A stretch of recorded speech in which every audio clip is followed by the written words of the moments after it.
let me ask you, I want to dive in a little bit to the Kundalini awakening because I've had other people who've had Kundalini awakenings on the show before. Can you Mhm. explain what happens? Are you just like, cooking dinner one day and all of a sudden Huh, it huh. pops off? Are you in meditation? How does it actually, how do you set yourself up for it? And then what Yes. is the exact experience like? Well, so what I know now and what I knew then are kind of two different things. So back then I was pursuing it. I had an interest in it, and why that was, I think I know now, from what I've learned from the group that I channel, this was the time, the ripening time, or everyone has this time that it's going to occur or happen. And so you think that the things that you did are what caused it, or that you're chasing it, but really it's chasing you is basically what happens. That's how the interest starts and everything.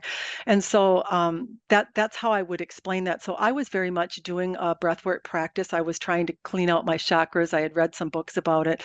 I think the book was by DeLong. It was called Ancient Teachings for Beginners, and it had a lot of practices in there that really resonated with me, and I really liked it. There were actually two. One was advanced teaching, and one was just the beginners teaching.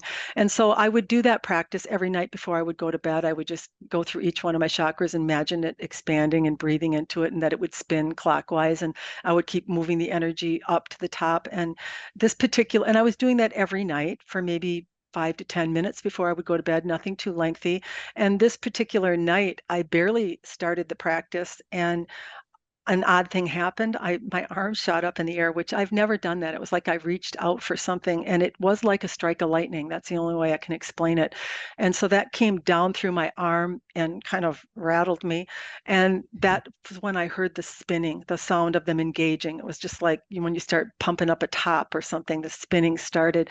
And it started at the base of my spine, and it took off. And I actually felt like it. I know why they call it a snake, because it felt like something going up. And then as it hit each one of the centers, I think I had a lot of blockages because I wasn't probably quote unquote prepared for that. I wasn't doing a lot of spiritual practices or eating right or exercise, doing everything right. Let's just say that. But as it went up, it would be a little bit sharp. Like I wouldn't call it like really bad pain, but it was definitely, there was some pain with it as it would hit one.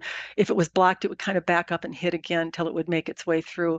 And so it finally did that. And my thought on it is, I think when it reached probably around the throat area, because I probably wasn't fully prepared for that experience, it veered off. But I still had, I felt it come back down. It feels like a hot lava running through the centers, a whooshing sound. And so I very much felt it coming back down my body. But I can only surmise that, from what I have a knowing of, that for some reason it couldn't make the full ascent on the way up. So what happened was, a couple of years later, I had another experience, and this time it came down through the crown of my head, and it felt like something clamped on.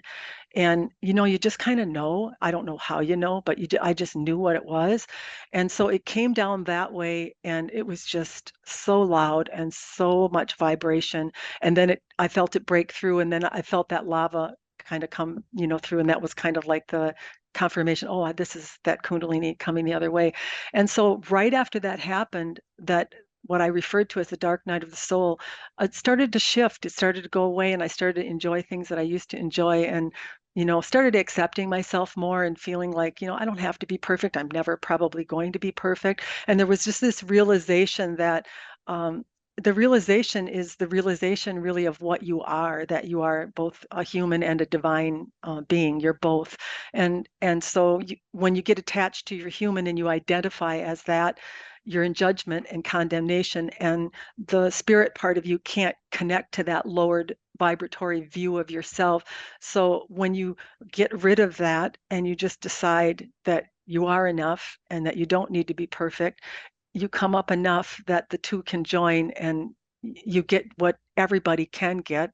It's your natural state of alignment. And that's the way I would explain that experience.